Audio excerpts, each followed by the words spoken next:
वहीं केंद्रीय मंत्री और आरपीआई के राष्ट्रीय अध्यक्ष रामदास अठावले ने लखनऊ पहुंचकर मायावती को एक अनोखा न्योता दिया है। रामदास अठावले ने बसपा सुप्रीमो मायावती को आरपीआई ज्वाइन करने का न्योता दिया। मीडिया के माध्यम से न्योता देते हुए रामदास अठावले ने कहा कि पूरे देश में बाबा साहब की एक पार्टी होनी चाहिए। ऐसे में मायावती आरपीआई ज्वाइन कर लें और राष्ट्रीय अध्यक्ष बन जाएं। मैं उनके नेतृत्व में काम करने के लिए तैयार हूं। हालांकि बसपा में खुद जाने के सवाल पर केंद्रीय मंत्री रामदास अठावले ने माना करते हुए कहा कि हम बसपा ज्वाइन नहीं करेंगे क्योंकि बाबा साहब का एक ही पार्टी है और वह आरपीआई है।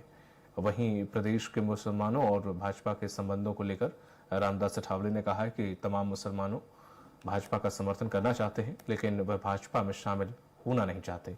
प्रदेश के मुसलमान आरपीआई में शामिल होकर भाजपा को समर्थन करना चाहते हैं।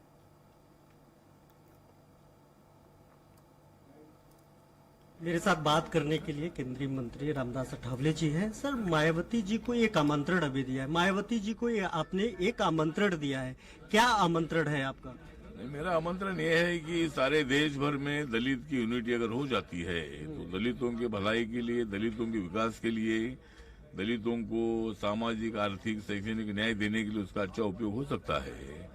तो बाबा साहब अम्बेडकर जी की पार्टी अगर हमें चलानी है तो बाबा साहब की party Republican party of India है। उस पार्टी में अगर आदरणीय मायावती जी आती है उनको पार्टी का राष्ट्रीय अध्यक्ष पद देने की तैयारी हमारी है।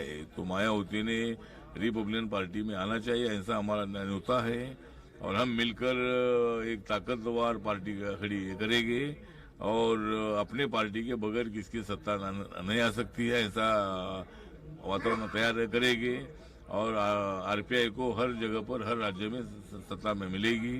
उसके लिए अगर मायावती, आदरणीय मायावती और मैं अगर एक साथ आता हूं और भी कोई दलित नेता हमारे साथ आते हैं और एक ही पार्टी हम आगे चलाते हैं तो एक बड़ी ताकत हमारी खड़ी हो सकती है। इसलिए मायावती को आरपीआई में आने का मेरा न्योता है। आपको अगर मायावती जी भी सेम आमंत्रण देती हैं कि आप बीएसपी ज्वाइन कर लें तो क्या आपका स्वीकार करेंगे? नहीं, मैं बीएसपी ज्वाइन इसलिए नहीं करूंगा कि मैं बाबा साहब की पार्टी चला रहा हूँ। मायावती बाबा साहब का नाम लेती है, वो भी बाबा साहब के नाम पर पार्टी चला रही है, लेकिन बाबा साहब की असली पार्टी जो है, असली पार्टी मायावती की जो असली पार्टी अपनी आरपीआई है, रिपब्लिकन पार्टी ऑफ इंडिया है।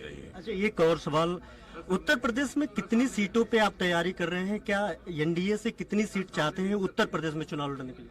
एक तो उत्तर प्रदेश में हम चाहते हैं कि अगर रिपब्लिकन पार्टी को बीजेपी अपने साथ लेती है, अभी तो एनडीए में हम है ही और इंडिया लेवल पर, लेकिन उत्तर प्रदेश में अगर एनडीए के साथ जिस तरह अनुप्रिया पटेल जी है, राजभर जी है और भी कोई पार्टी उनके साथ है, उसी तरह आरपीआई को साथ दिया जाता है। अभी एक मुसलमानों के वोट को लेकर के आप एक स्ट्रेटेजी प्लान बताया कि किस तरीके से मुसलमान भारतीय जनता पार्टी को वोट करेगा, लेकिन वो बीजेपी में नहीं जाना चाहता है, ये क्या प्लान क्या है? नहीं, प्लान मतलब डायरेक्ट बीजेपी में नहीं जाना चाहता है। मतलब कई मुस्लिम बीजेपी में भी है, लेकिन बहुतांश जो मुस्लिम्स है वो डायरेक्ट बीजेपी में नहीं जाना चाहते हैं, लेकिन आरपीआई में आना चाहते हैं।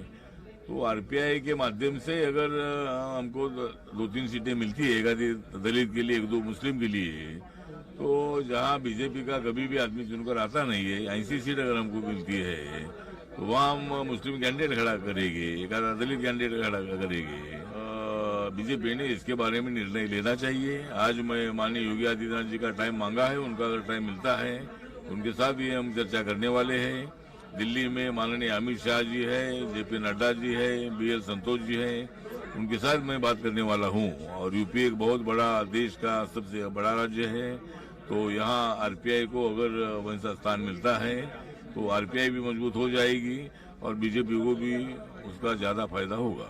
बहुत शुक्रिया बात करने के लिए। आप थे हमारे साथ केंद्रीय मंत्री रामदास अठावले जी साफ तौर पे कह रहे थे कि अगर उत्तर प्रदेश में हमारी पार्टी को एनडीए कुछ सीटें देती है तो तमाम ऐसे मुस्लिम वोटर्स हैं जो बीजेपी को सीधे तौर पे वोट नहीं करना चाहते हैं लेकिन उनको समर्थन करना चाहते हैं, वो आरपीआई के माध्यम से वो समर्थन करेंगे। कैमरामैन मुस्तफा अहमद के साथ घनश्याम सांचौरसिया, स्वराज एक्सप्रेस, लखनऊ। नीमच जिले के छोटे से